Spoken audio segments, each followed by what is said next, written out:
هي البومة شؤم ونحس فعلا. تقريبا محدش فينا ما تقلوش الجملة دي، انت بومة. كل ما تقفل معانا شوية او نتعطل شوية صحابنا بيقولها لنا كتير، او احنا بنقولها على نفسنا ساعات. تخيل بقى ان احنا ظالمين البومة دي معانا. والله ظالمينها ظلم كبير كمان. تعال اقولك الحكاية في ستوري بالعربي.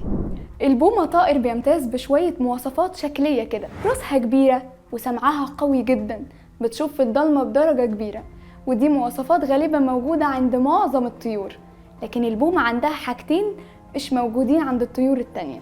ريشها ناعم جدا لدرجة انها لما بتطير اجنحتها ما بتعملش صوت الرفرفة المعروف بتاع كل الطيور، وده سهل لها الاقتراب من فريستها من غير ما تاخد بالها. والحاجة التانية هي طريقة اكلها للفريسة. البومة بتبلع فريستها بالكامل، والفريسة المحببة ليها هي الفئران، لدرجة انها بتاكل اكتر من 5000 فار في السنة الواحدة، يعني بمعدل 13 فار يوميا. ومن اغرب الحاجات في البومة ان عينيها مش زي اي طائر.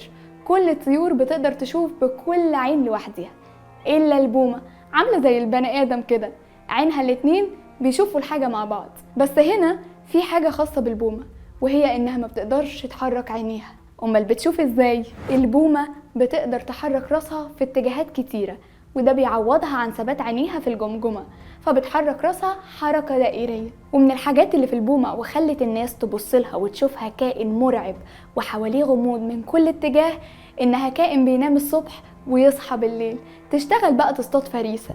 طب هو ايه علاقة البومة بالنحس؟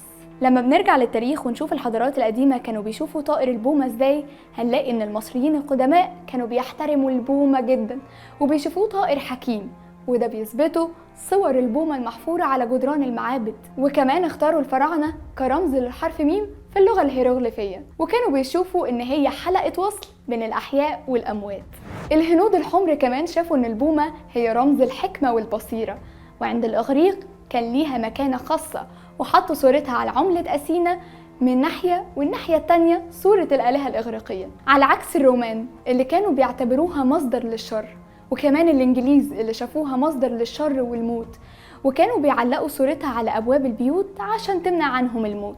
ولو رجعنا بقى للعصور الوسطى في أوروبا، هنلاقي في الفترة دي كان في ربط بين البومة والسحر، فكان الاعتقاد دايما ان الساحرات بتتجسد في شكل بومة، عشان كده كانوا بيكرهوها جدا. ولما العرب وصلوا مصر كان في ثقافتهم ان البومة بتجيب الشؤم والنحس، عشان تنتقل الثقافة دي للمصريين بعكس ما كان اجدادهم بيعتقدوا. البومة اللي احنا شايفينها نحس وشؤم دي العالم استخدمها في تطوير طيارات وسيارات.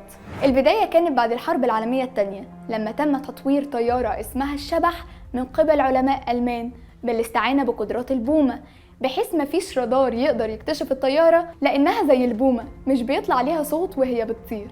وفوائد البومة ما وقفتش لحد هنا، لا ده كمان تم اختراع قطار الطلقة الياباني بعد ما علماء اليابان استعانوا بطائر البومة، وتم دراسته ودراسة جناحه في تطوير القطار، وده ساعد ان شبكة قطارات اليابان ما بقتش تعمل اصوات مرعبة وهي ماشية. وبكده يا صديقي البومة ما طلعتش بتجيب الشؤم والنكد زي ما احنا فاهمين، احنا بس اللي مش بنشوف المميزات في كل حاجة حوالينا، ولو ما لقيناش عيوب بنخترع عيوب ونصدقها.